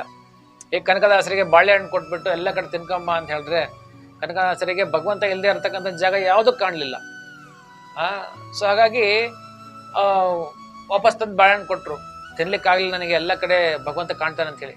ಅದೇ ರೀತಿ ಗುರುಗಳು ಕೂಡ ಎಲ್ಲ ಕಡೆ ಇರ್ತಾರೆ. ಮೊನ್ನೆ ನಾನು ಪ್ರವಚನದಲ್ಲಿ ಸುಧೀರ್ ಪ್ರಭುಗಳು ಹೇಳ್ತಾ ಇದ್ರು, ಹೆಸರು ಅವ್ರದ್ದು ಮರ್ತ್ಬಿಟ್ಟೆ. ಆ ಭಕ್ತರು ಹೇಳ್ತಾರೆ, senior devotee, Prabhupad watching everybody ಅಂತಾರೆ. ಪ್ರಭುಪಾದರು ಎಲ್ಲರನ್ನು ಕೂಡ ಅಬ್ಸರ್ವ್ ಮಾಡ್ತಾ ಇದ್ದಾರೆ. ಪ್ರಭುಪಾದರು ಎಲ್ಲರನ್ನು ಕೂಡ ನೋಡ್ತಾ ಇದ್ದಾರೆ. ಯಾಕಂದ್ರೆ ಈ ಹರಿನಾಮ ಆಂದೋಲನದ ಸೇನಾಧಿಪತಿ ಯಾರು? ದಟ್ ಈಸ್ ಶಿಲ ಪ್ರಭುಪಾದರು. ಹರಿನಾಮ ಆಂದೋಲನದ ಲೀಡರ್ ಬಂದು ಅಧ್ಯಕ್ಷರು ಅಥವಾ ಅವ್ರ ಮುಂಚೆ ಅವ್ರ ನೇತೃತ್ವ ಯಾರ್ದು? ಚೈತನ್ಯ ಮಹಾಪ್ರಭು ಸ್ಟಾರ್ಟ್ ಮಾಡಿದ್ದು. ಬಟ್ ಇವ್ರು ನಡ್ಸ್ಕೊಂಡು ಹೋಗ್ತಾ ಇರ್ತಕ್ಕಂಥ ಸೇನಾಧಿಪತಿ ಯಾರು? ಆ ಸೇನಾಧಿಪತಿ ಬಂದು ದಟ್ ಈಸ್ ಶಿಲ ಪ್ರಭುಪಾದರು. ಆ ಭಕ್ತರು ಹೇಳ್ತಾರೆ very senior most devotee, Prabhupad is watching. ಈ ಹರಿನಾಮ ಆಂದೋಲನ 10,000 ವರ್ಷ ಇದಕ್ಕೆ ಟೈಮ್ ಇದೆ. 10,000 ವರ್ಷ ತನಕನೂ ಕೂಡ ಶಿಲ ಪ್ರಭುಪಾದ್ರ ಕಣ್ಣು ಇದ್ರ ಮೇಲೆ ಇರುತ್ತೆ. ಯಾರೆಲ್ಲ ಭಕ್ತರು ಏನ್ ಮಾಡ್ತಿದ್ದಾರೆ ಏನೆಲ್ಲ ಎಲ್ಲದೂ ಕೂಡ ಪ್ರಭುಪಾದ್ರ ಇವೆಲ್ಲ ಅಬ್ಸರ್ವ್. ಯಾರ್ಯಾರು ಭಕ್ತರು ಚೆನ್ನಾಗಿ ಸಿನ್ಸಿಯರ್ ಆಗಿ ಭಕ್ತಿ ಮಾಡಿ ಪ್ರಚಾರ ಮಾಡ್ಲಿಕ್ಕೆ ಇದು ಮಾಡ್ತಾರೆ, ಪ್ರಭುಪಾದಲ್ಲಿಯೂ ಅವರಿಗೆ ಪ್ರಾಮಾಣಿಕವಾಗಿರ್ತಕ್ಕಂಥ ಯಾರು ಮಾಡ್ತಾರೋ ಅವರಿಗೆ ಅವಕಾಶಗಳನ್ನ, ಸಹಕಾರವನ್ನ, ಇನ್ಸ್ಪಿರೇಷನ್ ಪ್ರತಿಯೊಂದನ್ನು ಕೂಡ ಶಿಲ ಪ್ರಭುಪಾದರು ಕೊಡ್ತಾರೆ. ಸೊ ಹಾಗಾಗಿ ನಾವು ಕೃಷ್ಣನಿಗೆ ಹೆದರದೇ ಇಲ್ದಿದ್ರು ಪರವಾಗಿಲ್ಲ, ಆದರೆ ಗುರುಗಳಿಗೆ, ಶಿಲ ಪ್ರಭುಪಾದರಿಗೆ ಖಂಡಿತ ನಾವು ಹೆದರಲೇಬೇಕು. ಹರ ಮುನಿದರೆ ಗುರು ಕಾಯುವನು, ಗುರು ಮುನಿದರೆ ಯಾರು ಕಾಯುವರೆ, ಯಾರು ಕಾಯಲ್ಲ.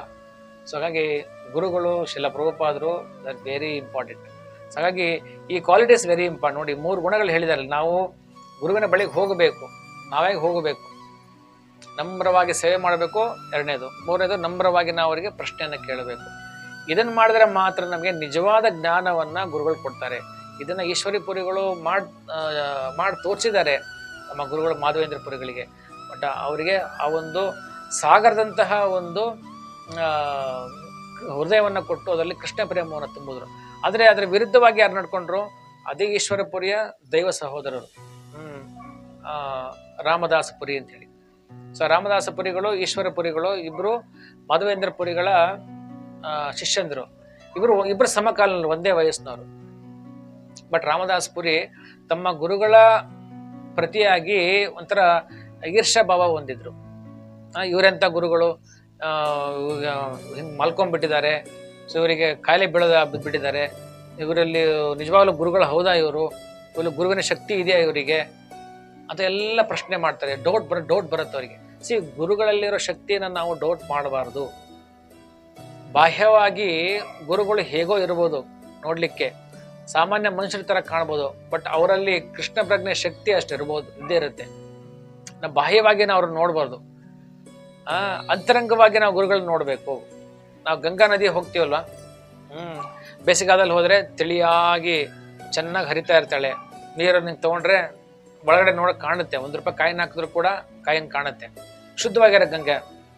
ಮಳೆಗಾಲದಲ್ಲಿ ಹೋದ್ರೆ ಕಸ ಕಡ್ಡಿ ಅದು ಇದು ಎಲ್ಲ ಬಿದ್ದಿರುತ್ತೆ ಅಲ್ವಾ. ಶವಗಳು ಕೂಡ ತೇಲ್ಕೊಂಡ್ಬರ್ತಾ ಇರುತ್ತೆ. ಕಸ ಕಡ್ಡಿ ಶವಗಳೆಲ್ಲ ಪ್ರಾಣಿಗಳೆಲ್ಲ ತೇಲ್ಕೊಂಡ್ಬಂದಾಗ ಗಂಗಾ ನದಿ ಅಪವಿತ್ರ ಆದ್ಲ. ಬೇಸಿಗೆಗಾಲದಲ್ಲಿ ಪವಿತ್ರ ಇದ್ಲು, ಈ ಮಳೆಗಾಲದಲ್ಲಿ ಅವಳು ಅಪವಿತ್ರ ಆಗ್ಬಿಟ್ಲಿ, ಯಾರಾದ್ರೂ ಹೇಳ್ತಾರ? ಮಳೆಗಾಲದಲ್ಲಿ ಹೋದ್ರೂ ಕೂಡ ಅವರು ಸ್ನಾನ ಮಾಡ್ಕೊಂಡ್ ಬರ್ತಾರೆ. ಯಾಕೆ? ನಮ್ಮ ಕರ್ಮಗಳನ್ನ ತೊಳಿತಾಳೆ. ಗಂಗೆ ಶುದ್ಧವಾಗಿರಲಿ, ನಮ್ಮ ಕಣ್ಣಿನ ದೃಷ್ಟಿನಲ್ಲಿ ಅವಳು ಪ್ಯೂರ್ ನೀರಿರಲಿ ಅಥವಾ ಮಳೆಗಾಲದಲ್ಲಿ ಇರ್ತಕ್ಕಂಥ ಇಂಪ್ಯೂರ್ ನೀರಿರಲಿ, ಯಾವಾಗಲೇ ಆದ್ರೂ ಕೂಡ ಗಂಗಾ ನದಿ ಅವಳು ಯಾವತ್ತೂ ಶುದ್ಧಳೆ. ಗುರುಗಳು ನೋಡ್ಲಿಕ್ಕೆ ಆಯಸ್ಸಾಗಿರ್ಬೋದು, ಕಣ್ಣು ಮಂಜಾಗಿರ್ಬೋದು, ನಡಿಲಿಕ್ಕೆ ಆಗದೆ ಇರ್ಬೋದು, ಮಾತಾಡ್ಲಿಕ್ಕೆ ಆಗದೆ ಇರ್ಬೋದು, ಅಥವಾ ಓಡ್ಲಿಕ್ಕೆ ಆಗದೆ ಇರ್ಬೋದು, ಹಾಸಿಗೆ ಮೇಲೆ ಮಲ್ಕೊಂಡಿರ್ಬೋದು, ಏನೇ ಅದು ಕೂಡ ಗುರು ಇಸ್ ಆಲ್ವೇಸ್ ಗುರು. ಅವರೆಲ್ಲ ಆಧ್ಯಾತ್ಮಿಕ ಶಕ್ತಿ ಅಷ್ಟಿರುತ್ತೆ. ಸೊ ಹಾಗಾಗಿ ನಾವು ಗುರುಗಳನ್ನ ಯಾವತ್ತೂ ಕೂಡ ನಾವು ಅಳಿಬಾರ್ದು, ಗುರುವಿನ ಶಕ್ತಿಯನ್ನು ಅಳಿಬಾರ್ದು. ಸೊ ಹಾಗಾಗಿ ಈ ಶ್ಲೋಕದಲ್ಲಿ ಹೇಳಿರೋ ಹಾಗೆ ಈ ಗುರುಗಳನ್ನು ಬೆಳೆಸ್ಕೊಂಡ್ರೆ ಖಂಡಿತವಾಗೂ ಕೂಡ ನಾವು ನಮ್ಮ ಜೀವನ ಸಾರ್ಥಕ ಪಡಿಸ್ಕೊಳ್ತೀವಿ. ನೋಡಿ, ಅವಾಗ ಈ ಶ್ಲೋಕದಲ್ಲಿ ಹೇಳ್ತಾರೆ ಕೃಷ್ಣನೇ ಬಂದು ಮೂಲ ಗುರು ಯಾರು? That is Krishna. ಸೊ ಯಾವ ರೀತಿ ಕೃಷ್ಣ ಬಂದು ಈ ಒಂದು ಭಗವದ್ಗೀತೆ ಅಂತಕ್ಕಂತಹ ಶಾಸ್ತ್ರ ಏನಿದೆ ಆ ಸಂಪೂರ್ಣ ಶಾಸ್ತ್ರವನ್ನ ಒಂದು ಹಸುಗೆ ಹೋಲಿಸ್ತಾರೆ. ಹಸುವಿನ ಹಾಲು ಕರೆಯೋನು ಯಾರು? That is Krishna. ಆ ಹಸುವಿನ ಕರು ಯಾರು? ಆ ಕರು ಬಂದು ಅರ್ಜುನ. ಹಾಲು ಕರೆದು ಹಾಲನ್ನ ಏನ್ ಮಾಡ್ತಿದ್ದಾನೆ ಕೃಷ್ಣ? ಅರ್ಜುನನ ಕುಡಿಸ್ತಾ ಇದ್ದಾನೆ. ಸೊ ಅಲ್ಲಿ ಹಾಲಿನ ಅರ್ಥ ಏನು? ಹಸು ಬಂದು ಶಾಸ್ತ್ರ, ಶಾಸ್ತ್ರದ ಸಾರ ಏನು? ಹಸುವಿನ ಅಂದ್ರೆ ಹಸು ಅಂದ್ರೆ ಶಾಸ್ತ್ರ, ಶಾಸ್ತ್ರದ ಸಾರ ಏನು? ಅಥವಾ ಹಾಲು ಒಂದು ಹಸುವಿನಿಂದ ಬರ್ತಕ್ಕಂತಹ ಒಂದು ಸಾರ. ಈ ಶಾಸ್ತ್ರದಿಂದ ಬರ್ತಕ್ಕಂಥ ಸಾರ ಏನು? That is Bhagavad Gita. ಆ ಭಗವದ್ಗೀತೆ ಅಂತಕ್ಕಂಥ ಸಂದೇಶವನ್ನ ಯಾರು ಕುಡಿಸ್ತಾ ಇದ್ದಾರೆ? ಕೃಷ್ಣ. ಕೃಷ್ಣ ಏನು ಸ್ಥಾನ ತೆಗೆದುಕೊಂಡಿದ್ದಾನೆ ಅಲ್ಲಿ? ಗುರುವಿನ ಸ್ಥಾನ ತೆಗೆದುಕೊಂಡಿದ್ದಾನೆ. ಅಲ್ಲಿ ಶಿಷ್ಯ ಯಾರು? That is Arjuna. ಅವನಿಗೆ ಕೊಡಿಸ್ತಾ ಇದ್ದ ಅಂದ್ರೆ ವೇದೋಪಾಧ್ಯಾಯ ಜ್ಞಾನವನ್ನು ಅವನಿಗೆ ಕೊಡ್ತಾ ಇದ್ದಾನೆ. ಸೊ ಇಲ್ಲಿ ನೋಡಿ, ಅರ್ಜುನ ಯಾವಾಗ ಅವನು ಯುದ್ಧ ಆರಂಭ ಆಗಿದ್ದ ಮುಂಚೆ ಹೆಂಗಿದ್ರು ಅವರು? ಫ್ರೆಂಡ್ಸ್ ಆಗಿದ್ರು. ಯಾವ್ದಾದ್ರು ಪಿಕ್ನಿಕ್ಗೆ ಹೋದ್ರೆ ಕಾಡಿಗೇಡಿಗೆ ಕೃಷ್ಣ ಕೂತ್ಕೊಂಡ್ರೆ ತೊಡೆ ಮೇಲೆ ಅರ್ಜುನ ತಲೆ ಇಟ್ಟು ಮಲ್ಕೊಳ್ತಾ ಇದ್ದ. ಅಷ್ಟು ಸಲಿಗೆ ಇತ್ತು. ಅದೇನಂತಾರೆ, ಅವರ ತಾಯಿ ತಮ್ಮ ತಾನೇ ಅವನು ಅಲ್ವಾ? ಸೋದರ ಮಾವ ಆಗ್ಬೇಕು. ಅಳಿಯ ಸೋದರ ಮಾವ ಯಾವತ್ತು ಒಳಗೆ ಕ್ಲೋಸ್ ಆಗಿರ್ತಾರೆ. ಒಂದೇ ವಯಸ್ಸಿನವರು, ಹೆಗಲ ಮೇಲೆ ಕೈ ಹಾಕೊಂಡು ಒಂದೇ ತಟ್ಟೆಯಲ್ಲಿ ಊಟ ಮಾಡೋದು, ಒಂದೇ ಚೇರ್ ಮೇಲೆ ಕೂತ್ಕೊಳ್ಳೋದು, ಇಷ್ಟು ಸಂಬಂಧ ಕ್ಲೋಸ್ ಆಗಿತ್ತು. ಸೊ ಅಲ್ಲಿವರೆಗೂ ಕೂಡ ನಿಜವಾದ ಭಗವತ್ ಸಂದೇಶ, ಭಗವದ್ ಜ್ಞಾನ ಅರ್ಜುನನಿಗೆ ಇರಲಿಲ್ಲ. ಅಂದ್ರೆ ಭಕ್ತ ಯಾವಾಗಲೂ ಇತ್ತು, ಬಟ್ ಅವನಿಗೇನ್ ಮಾಡಿದ್ರು, ಈ ಆಧ್ಯಾತ್ಮಿಕ ಒಂದು ಮರೆವು ಅಂತ ಬರುತ್ತೆ. ನಮಗೆ ಭೌತಿಕ ಮರೆವು ಇದೆ, ಭೌತಿಕ ಭ್ರಮೆ ನಮಗೆ ತಟ್ಟುತ್ತೆ, ಆದ್ರೆ ಅವರಿಗೆ ಭೌತಿಕ ಭ್ರಮೆ ತಟ್ಟೋದಿಲ್ಲ. ಯಾರಿಗೆ? ಶುದ್ಧ ಭಕ್ತರಿಗೆ. ಅರ್ಜುನನಿಗೆ ತಟ್ಟಿದ್ದೇನೋ ಆಧ್ಯಾತ್ಮಿಕ ಭ್ರಮೆ. ಅದಕ್ಕೆ ಟ್ರಾನ್ಸೆಂಡೆಂಟಲ್ ಇಗ್ನೋರೆನ್ಸ್ ಅಂತಾರೆ ಇದಕ್ಕೆ. ಸೊ ಆ ರೀತಿ ಅವನಿಗೆ ಆಗೋಂಗ್ ಮಾಡಿ ಅವನಿಗೆ ಎಲ್ಲವನ್ನ ಮರೆತು ನಾನು ನನ್ನೋರು ಅಂತಕ್ಕಂಥ ವ್ಯಾಮೋಹವನ್ನ ಕೊಟ್ಟು ಕೃಷ್ಣ ಆ ಸ್ಥಾನದಲ್ಲಿ ಅರ್ಜುನನನ್ನ ಕೂರಿಸಿ ಅವನ ಭ್ರಮೆಗೆ ಒಳಗ ಮಾಡಿ ಕೊನೆಗೆ ಅವನಿಗೇನ್ ಮಾಡ್ದ, ಅವನು ಕೊನೆಗೆ ಅರ್ಜುನ ನನಗೇನು ಗೊತ್ತಾಗ್ತಾ ಇಲ್ಲ, ದಯವಿಟ್ಟು ನನಗೆ ಉದ್ಧಾರ ಮಾಡು ಅಂತೇಳಿ ಕೃಷ್ಣನಿಗೆ ಶರಣಾಗತನಾಗಿ, ಅವನಿಗೆ ಸಂಪೂರ್ಣ ಶರಣಾಗತನಾಗಿ ಅವನ ಆಶ್ರಯ ಪಡ್ಕೊಂಡು, ಸೊ ಕೊನೆಗೆ ಅವನಿಗೆ ಶರಣಾಗತನಾಗಿ ಅವನ ಸೇವೆಯನ್ನ ಮಾಡಿ ಕೊನೆಗೆ ಅವನೇನು ಪಡ್ಕೊಂಡ? ಈ ಭಗವದ್ಗೀತೆ ಅಂತಕ್ಕಂಥ ಸಂದೇಶವನ್ನ ಪಡ್ಕೊಂಡ.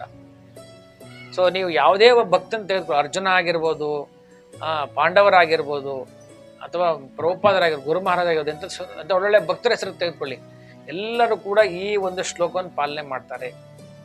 ಈ ಶ್ಲೋಕ ಭಕ್ತರು ಯಾವತ್ತೂ ಮರಿಬಾರ್ದು. ಭಕ್ತರಾಗಿರ್ತಕ್ಕಂಥವ್ರು ಆಲ್ವೇಸ್ ಎಲ್ಲ ಸಮಯದಲ್ಲೂ ಕೂಡ ಈ ಗುಣಗಳನ್ನು ನಾವು ಮರಿಬಾರ್ದು. ಅವ್ರು ಹೋಗಬೇಕು, ಸೇವೆ ಮಾಡಬೇಕು, ನಮ್ರತೆಯಿಂದ ಪ್ರಶ್ನೆ ಮಾಡಿ ನಮ್ಮ ಸಮಸ್ಯೆ ಬಗೆಹರಿಸ್ಕೊಂಡು ಅವರಿಂದ ಆ ಒಂದು ಜ್ಞಾನವನ್ನು ಪಡ್ಕೊಳ್ಬೇಕು. ಭಾರತ ದೇಶದಲ್ಲಿ ಎಲ್ಲರೂ ಕೂಡ ಭಾರತ ದೇಶದಲ್ಲಿ ಎಷ್ಟೆಲ್ಲ ಪ್ರಚಾರ ಮಾಡ್ಲಿಕ್ಕೆ ಹೋದ್ರು ಪ್ರಭುಪಾದರು, ಯಾರೂ ಅವ್ರ ಮಾತನ್ನು ಕೇಳಲಿಲ್ಲ. ನನಗೆ ಗೊತ್ತು, ಓ ಹಿಂಗಲ್ಲ ಹಿಂಗೆ ಎಲ್ಲ ಹಂಗಲ್ಲ ಕಣ್ರಿ ಪ್ರಭುಪಾದ್ ಹಿಂಗೆ. ಅಲ್ಲಿ ಅಮೆರಿಕಕ್ಕೆ ಹೋದ್ರು ಕೂಡ ಅಲ್ಲಿ ಅಗರ್ವಾಲ್ ಅಂತಕ್ಕಂಥ ಫ್ಯಾಮಿಲಿ ಸಿಕ್ಕರು. ಅವ್ರು ಕೃಷ್ಣ ಪ್ರಜ್ಞೆ ಪ್ರಚಾರ ಮಾಡಕ್ ಹೋದ್ರೆ, ಇಲ್ಲ ಯೋಗ ಅಂದ್ರೆ ಹಂಗಲ್ಲ, ಭಕ್ತಿ ಯೋಗನೇ ಹೇಗಷ್ಟಲ್ಲ, ಈ ಯೋಗ ಮಾಡಬೇಕು, ಆ ಯೋಗ ಮಾಡಬೇಕು, ಏನೇನೆಲ್ಲ ಅಲ್ಲಿ ಪ್ರಭುಪಾದರಿಗೆ ಹೇಳಿದ್ರು. ಬಟ್ ಪ್ರಭುಪಾದ ಎಲ್ಲ ತಾಳ್ಮೆಯಿಂದ ಸಹಿಸ್ಕೊಂಡ್ರು. ಯಾವಾಗ ಹಿಪ್ಪಿಗಳ ಒಂದು ಮಧ್ಯದಲ್ಲಿ ಅಂತ ಶುದ್ಧ ಭಕ್ತರು ಸಿಗ್ತಾರೆ ಅಂತಕ್ಕಂಥದ್ದು ಯಾವಾಗ ಅವರ ಸೂಚನೆ ಸಿಕ್ತು, ಅಲ್ಲಿ ತಮ್ಮ ಎನರ್ಜಿ ಹಾಕಿದ್ರು. ಅವರು ಶಿಲ ಪ್ರಭುಪಾದರ ಎಲ್ಲವನ್ನು ಕೂಡ ಕೇಳಿದ್ರು. ಎಲ್ಲವನ್ನ ಕೇಳಿ ಅವ್ರು ಇದ್ದಿದ್ದು ಒಂದೇನೆ, ಶಿಲ ಪ್ರಭುಪಾದರಿಗೆ, ಅವ್ರ ಶಿಷ್ಯಂದ್ರಿಗೆ, ಅಮೆರಿಕದಲ್ಲಿರ್ತಕ್ಕಂಥ ಶಿಷ್ಯಂದ್ರಿಗೆ, ಇವರು ಸರಿ ಇದ್ದಾರೆ, ಪ್ರಭುಪಾದರು ಸರಿ ಇದ್ದಾರೆ, ನಾವೇನ್ ಮಾಡ್ಬೇಕು, ಅವ್ರ ಹತ್ರ ಹೋಗ್ಬೇಕು, ಬಂದಿದ್ದೀವಿ, ಅವ್ರು ಹೇಳ್ದಂಗೆ ಕೇಳಬೇಕು, ಸೇವೆ ಮಾಡ್ಕೋಬೇಕು, ಅವರಿಂದ ಜ್ಞಾನ ಪಡ್ಕೊಳ್ಬೇಕು, ಇಷ್ಟೇ ಗೊತ್ತಿತ್ತು. ಪ್ರಭುಪಾದ ಒಂದ್ ಕಡೆ ಪ್ರಭುಪಾದ ಪ್ರಶ್ನೆ ಕೇಳ್ತಾರೆ, ನೀವು ಭಾರತ ದೇಶದಂತ 70ನೇ ವಯಸ್ಸವರೆಗೂ ಎಲ್ಲ ಕಡೆ ಪ್ರಚಾರ ಮಾಡಿದ್ರೆ ಯಶಸ್ಸು ಸಿಗ್ಲಿಲ್ಲ ನಿಮಗೆ, ಆದ್ರೆ ಅಮೆರಿಕದಲ್ಲಿ ಹೆಂಗ್ ಸಿಕ್ತು ಅಂತ ಪ್ರಭುಪಾದರಿಗೆ ಕೇಳ್ತಾರೆ. ಸೊ ಪ್ರಭುಪಾದ ಹೇಳ್ತಾರೆ, ಅವರೆಲ್ಲ ಬಿಳಿ ಹಾಳೆ ಇದ್ದಂಗಿದ್ರು. ಹೆಂಗಿದ್ರು? ಬಿಳಿ ಹಾಳೆ ಇದ್ದಂಗಿದ್ರು. ನಾನು ಏನು ಬರದ್ನೋ ಅವ್ರು ಬರ್ಸ್ಕೊಂಡ್ರು. ಭಾರತ ದೇಶದಲ್ಲಿ ಇರ್ತಕ್ಕಂಥವ್ರು ಆ ಪೇಪರ್ಲಿ ಅದು ಬರ್ಕೊಂಡು ಇದು ಬರ್ಕೊಂಡು ಏನೇನೆಲ್ಲ ಮಾಡಿದ್ದಾರೆ. ರಬ್ಬರ್ ತೊಗೊಂಡು ಅಳ್ಸಕ್ ಹೋದ್ರೆ ಅದು ಅಳ್ಸಲ್ಲ, ಪೇಪರೇ ಹರಿದೋಗುತ್ತೆ. ಆ ಥರ ಈ ಭಾರತ ದೇಶದಲ್ಲಿ ಇರ್ತಕ್ಕಂಥವ್ರು. ಸೊ ಹಾಗಾಗಿ ಇವ್ರನ್ನ ತಿದ್ದಕ್ ಆಗ್ಲಿಲ್ಲ ನನಗೆ. ಸೊ ಹಾಗಾಗಿ ಅವರು ಚೇಂಜ್ ಆದ್ರು ಅಂತ ಹೇಳ್ತಾರೆ. ಸೊ ಅಂದ್ರೆ ಇಲ್ಲೇನು, ಇಲ್ಲಿ ಈ ಕಂಡೀಷನ್ಸ್ ಏನು, ಶಿಷ್ಯನಿಗೆ ಏನೇ ಕಂಡೀಷನ್ಸ್ ಕೂಡ ಕೊಟ್ಟಿಲ್ಲ. ಇಲ್ಲಿ ಗುರು ಹತ್ರ ಹೋಗ್ಬೇಕಾದ್ರೆ ವಿತೌಟ್ ಕಂಡೀಷನ್. ನಾವ್ ನೋಡಿ ಏನೋ ಒಂದು ಜಾಹೀರಾತು ಕೊಟ್ರೆ, ಟರ್ಮ್ಸ್ ಇದು ತಗೊಂಡ್ರೆ ಅದು ತಗೊಂಡ್ರೆ ಇದು ಮಾಡಿದ್ರೆ ನಿಮ್ಗೆ ಏನಾಗುತ್ತೆ, T&C ಅಪ್ಲೈ ಅಂತಾರೆ, ಅಂದ್ರೆ ಟರ್ಮ್ಸ್ ಅಂಡ್ ಕಂಡೀಷನ್ಸ್ ಅಪ್ಲೈ ಅಂತಾರೆ. ನಾವು ಗುರುಗಳ ಬಳಿಗೆ ಹೋಗ್ಬೇಕಾದ್ರೆ ನಾವು ಟರ್ಮ್ಸ್ ಕಂಡೀಷನ್ಸ್ ಹಾಕೊಂಡು ಹೋಗಬಾರ್ದು. ಅವ್ನು ನಿಜವಾದ ಗುರು ಅಂತ ಗೊತ್ತಾದ್ರೆ ಈ 3 ಗುಣವನ್ನು ಫಾಲೋ ಮಾಡಿ, ಇವ್ 3 ಕ್ವಾಲಿಟೀಸ್ ಫಾಲೋ ಮಾಡ್ಬೇಕು. ನಾವು ಸೀದಾ ಹೋಗ್ಬೇಕು, ಅವ್ರಿಗೆ ನಾವು ಶರಣಾಗತರಾಗಬೇಕು, ಸೇವೆ ಮಾಡಬೇಕು, ಪ್ರಶ್ನೆ ಕೇಳಿ ನಮಗೆ ನಮ್ಮ ಒಂದು ಎಲ್ಲ ಪ್ರಾಬ್ಲಮ್ಗಳನ್ನು ಸಾಲ್ವ್ ಮಾಡ್ಕೊಳ್ಬೇಕು. ಸೊ ಇದು ಬಂದು ಇವತ್ತಿನ ಈ ಒಂದು ಭಗವದ್ಗೀತೆ ಸಂದೇಶ. ಓಕೆ, ಹರೇ ಕೃಷ್ಣ ಕೃಷ್ಣ ಕೃಷ್ಣ ಹರೇ ಹರೇ, ಹರೇ ರಾಮ ರಾಮ ರಾಮ ಹರೇ ಹರೇ. ಶ್ರೀಮದ್ ಭಗವದ್ಗೀತಾ ಕಿ, ಜಗದ್ಗುರು ಶ್ರೀಲ ಪ್ರಭುಪಾದ್ ಕಿ ಜಯ.